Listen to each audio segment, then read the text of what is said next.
So that's not what I'm saying. Oh, that's what I thought. Okay.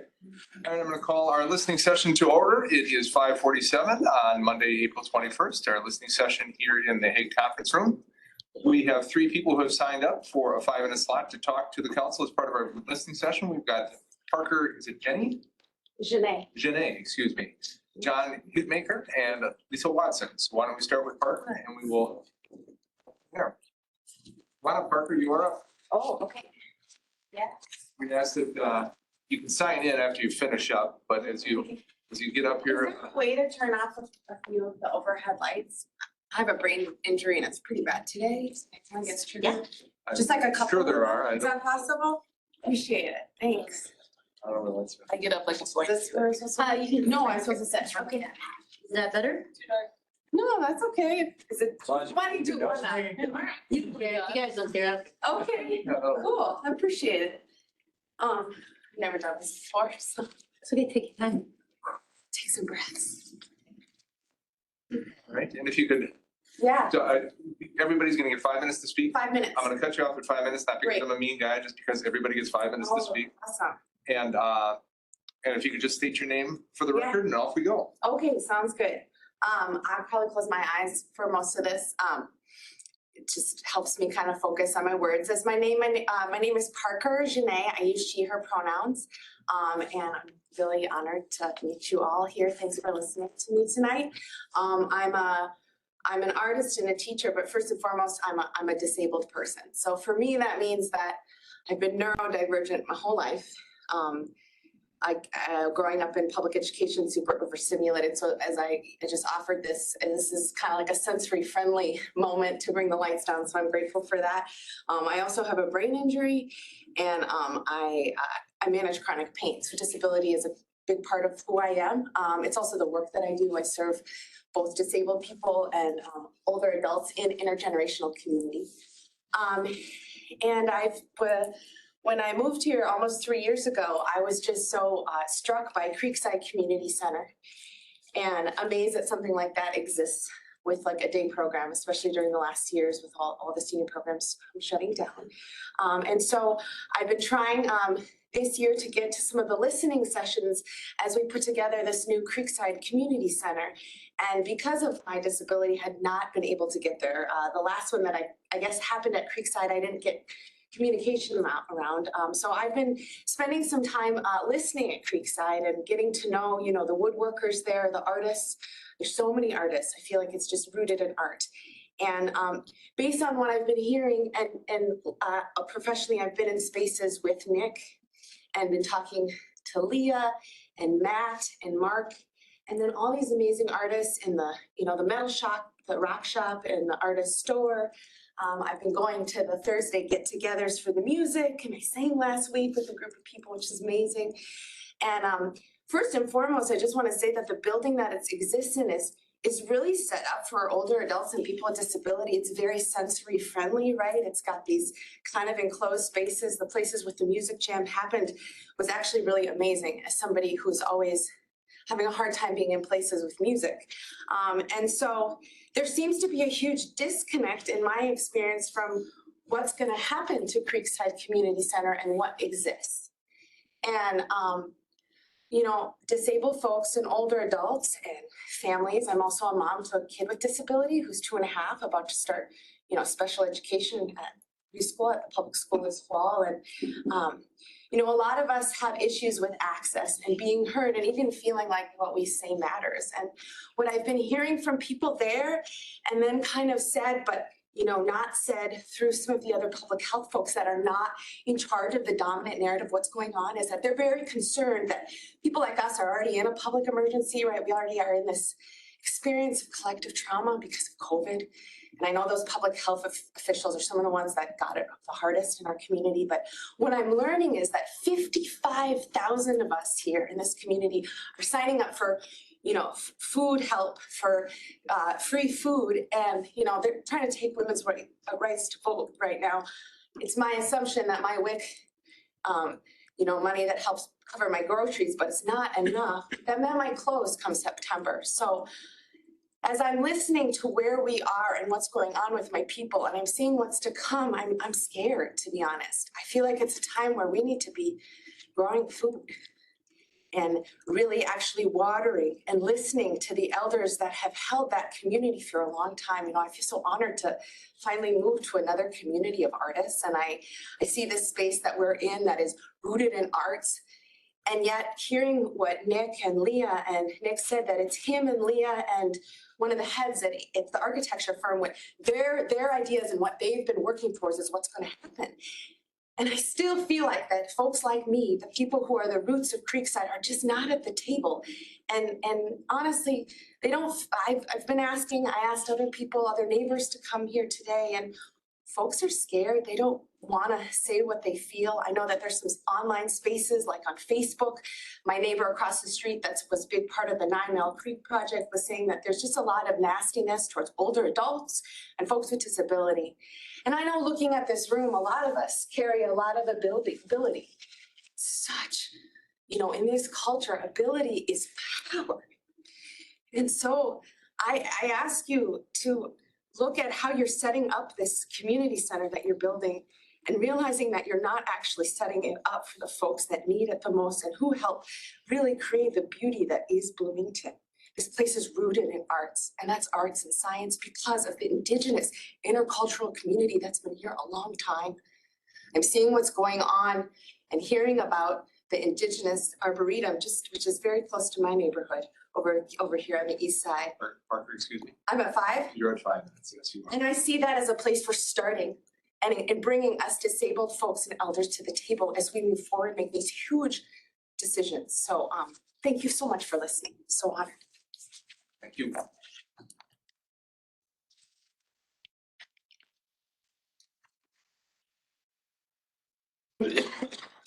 John? Do you care if we turn the lights back up? Oh, yeah, you do you.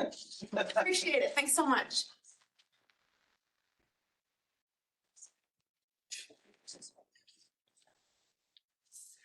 Make it easier on guys like me that need glasses to read. Thank you. Evening, Mr. Mayor, council members. John Hoopmacher, been here since 1992. Last time I sat in front of you was February 24th, I think it was. I wanted to bring up one thing first and foremost, and it's probably, I know it's been at the council meetings, and I'm sure it's been at the council meeting. If it's tonight, you can cut me off, but there's some potential housing regulation changes that are being discussed about what I'm writing in my notes for, like, boarding houses or hostels of some sort. And, the biggest question is where are they going to be where they might be located. And I, for one, would probably lean towards being in favor of making that change. And I think that gives us, some more housing options for people here as it is. The only caveat that I will put out to the council is that I don't think the council should be involved in the development or the financing or the managing of the development. Let's find somebody that does this for their career and what they do as a business. Let them find the right place, let them put it up, let them manage it, and let it become their problem, not our problem. Okay. But I think it could be a good addition, and I just wanted to make that statement as well. But I would say the city just needs to keep its hands out of it. And that's just, again, my opinion. Last time I was here was, like I said, on February 24th. I sent a follow-up email to all the council members. I received 2 responses. Councilmember Mua, you acknowledged it. I appreciate that. Councilmember Rivas, he gave me some feedback as well. I just wanted to come back and follow up on a couple of things that happened. I'll try to get through them quickly. I brought up overregulation within the city, and I'm still believe that to be true. One of the things that, Mr. Mayor, you and I kind of sparred about, for lack of a better term, was about the smoking regulation. And one of the statements that was made was, you said something along the lines of, I haven't heard anybody say, we need more smoking, we need more smoking, we need more smoking. So I wanted to be clear to everybody. I did not come to the session to say, we need more smoking. That is not what I said. And it was not the intention. So I don't want anybody to think that's what I was looking for. My intention was, we don't need extra regulations in the city when we already have them from the state. Because I also, Mr. Mayor, didn't hear anybody say, we need more alcohol, we need more alcohol, we need more alcohol. But yet we have new liquor stores because I know Bobby and Steve's didn't have one, and they have one now. And then on top, and related to that, again, we haven't been able to, not that I play at Dwan, but I know we can't smoke at Dwan. If somebody wants a cigar or a cigarette, you're not allowed to smoke on the golf course.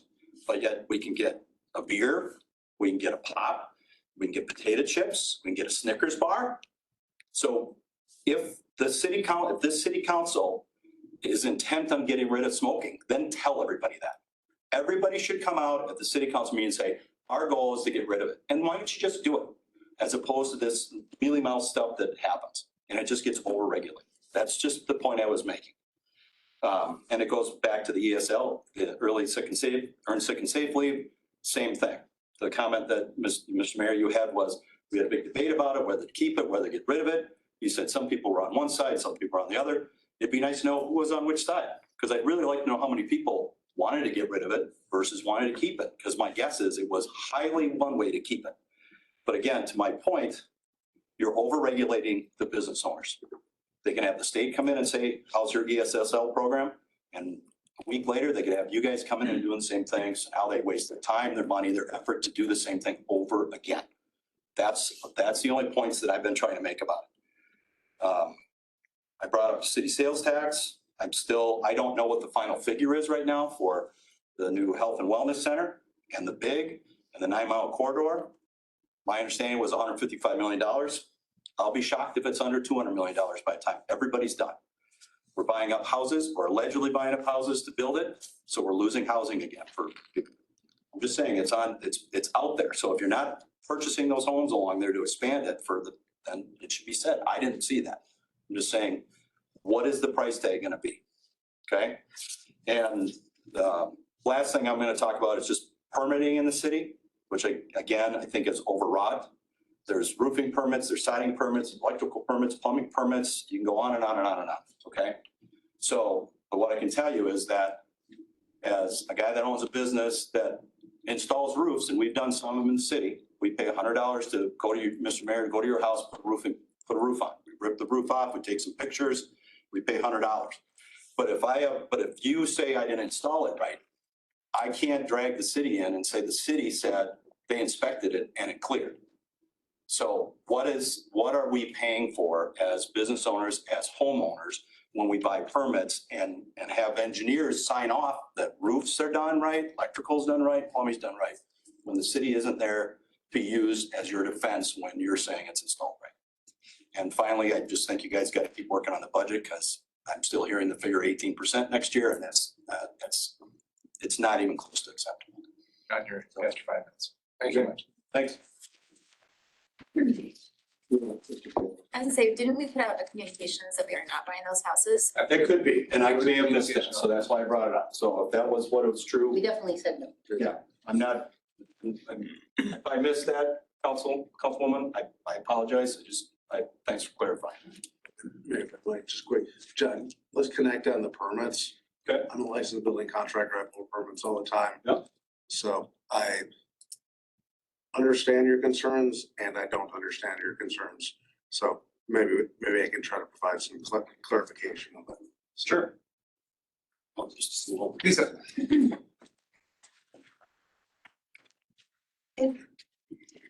Good evening, council and Mr. Mayor. This is my first time being at a listening session, so thank you. I am a resident of Bloomington. I live here on the east side. My name is Lisa Watson. I am also a real estate manager for Quick Trip. And so I just want to give you a little insight about a potential project we're looking at bringing to the city. And many people don't know a lot of the ins and outs and why we're different than every other C-store operator that you have currently in your city.